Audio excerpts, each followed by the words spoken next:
बहुत वक्त पहले एक खूबसूरत गांव था जिसका नाम शांतिनगर था। लेकिन गांव के एक कोने में मौजूद एक प्रासरार झील ने लोगों के दिलों में खौफ का साया डाल रखा था। लोग कहते थे कि जो भी उस झील में तैरने जाता कभी वापस नहीं आता। गांव के बुजुर्गों का मानना था कि झील के अंदर कुछ तो है जो झील में आने वालों को शिकार करता है। एक दिन गांव का किसान रामो अपनी धोती बांधे झील के पास जाने की तैयारी कर रहा था।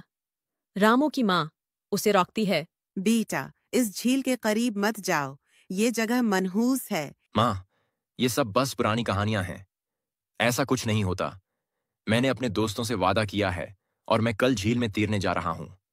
कुछ भी नहीं होगा।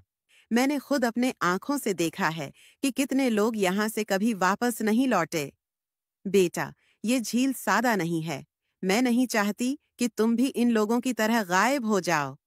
लेकिन रामू अपनी माँ की बात को संजीदा नहीं लेता और झील की तरफ जाने का इरादा करता है। अगले दिन रामू अपने दोस्तों के साथ झील के पास पहुंचता है। गांव के लोग दूर से ये मंजर देख रहे थे। रामो, मुझ जाओ। ये झील वही है जिसमें जाने वाले कभी वापस नहीं आए। आप लोग बस पुरानी कहानियों पर यकीन करते हैं। मैं वापस आऊंगा और तुम सबको दिखाऊंगा कि यहाँ कुछ भी खतरनाक नहीं है। रामू अपने दोस्तों की तरफ देखकर पानी में दाखिल होता है। रामू झील में तैरने लगता है। अचानक झील के पानी में एक अजीब सी हलचल होती है। पानी की सतह पर एक खूबसूरत चेहरा नमोदार होता है।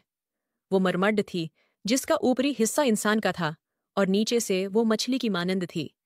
उसकी आंखों में गहरी चमक और दलक्ष मुस्कुराहट थी।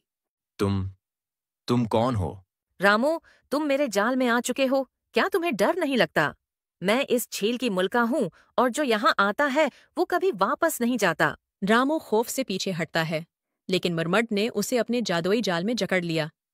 रामू चीखता है, लेकिन कोई उसे बचाने वाला नहीं था। रामू के दोस्तों ने जब देखा कि वो गायब हो गया है, तो वो खौफजदा होकर गांव वापस भागे और गांव वालों को बताया।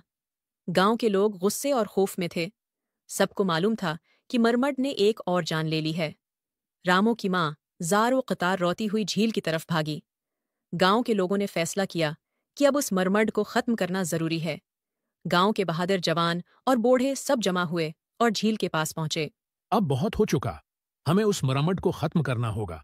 ये झील हमारे लोगों की कब्रें बनती जा रही है। गांव के लोग नेज़े, मिशालें और रस्सियां लेकर झील में दाखिल हुए।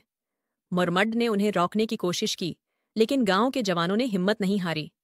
आखिरकार उन्होंने मरमड्ड को झील के किनारे घेर लिया और उसे नेज़े से वार करके मार डाला।